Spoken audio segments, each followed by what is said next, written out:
So the New York Post, as you mentioned, ran a story, and I didn't know if it was an April Fool's joke or not, because it says that people that moved down here during COVID to escape COVID tyranny are discovering that that it's hot and we have hurricanes down here, and they're leaving. But my wife disagrees. She's on the 95 South every day commuting, and she wanted to know if you could possibly add 2 more express lanes to the 95 South and connect the Tunnel Causeway to the northbound expressways. And do you think that your policies, like against things like transit visibility and stuff, are the reason why net migration is so much higher here?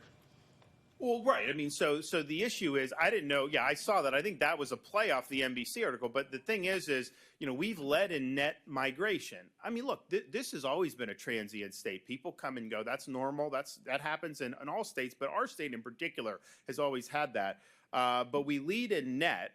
And so that means that there must be a reason why people are wanting to do that. So for them to try to focus on acting like that there's an exodus because it's hot, I just don't know. It's like, okay, someone buys a home in Orlando and says, well, I don't have access to the beach that I thought I would. Yeah, you bought a house in the middle of the state. I mean, that's just the way it works. So, but yes, I think our policies have attracted folks.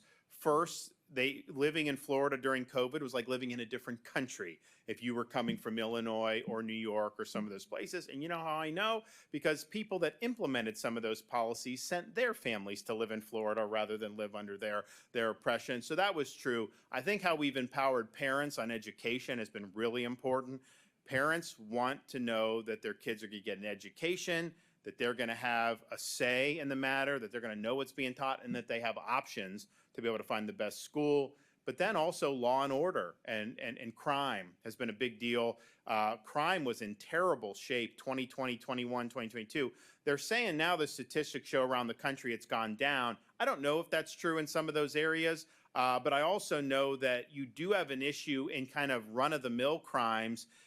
They don't get reported as much in some of those areas. Like if you get mugged in LA, that's like not even a big deal to them. Of course, you're not going to get prosecuted, right? Whereas here, I mean, we would take that seriously. But I absolutely think that the law and order, commitment to public safety is a huge thing. And yes, we don't have an income tax.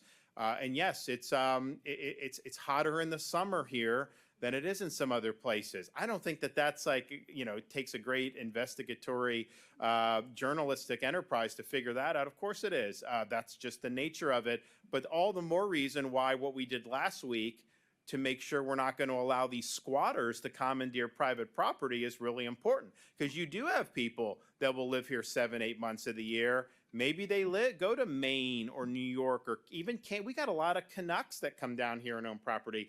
So you're gone for the whole summer. And again, this isn't most Floridians, but we probably have more in our state that do that than just about any other state. You go and then you come back 4 months later and someone sets up shop in your house and then they're asserting rights against you. And then in some of these states, the property owner is the one that actually gets arrested when there's a confrontation. That's absurd. You don't have a right to squat in somebody's property. And so if you try to squat in the state of Florida, the homeowner has a very quick remedy. You call the sheriff, and you guys will have a sheriff soon here in this county. You call the sheriff, they send people, and they evict the squatters from your residence. That's the way it should be. That's how private property rights work.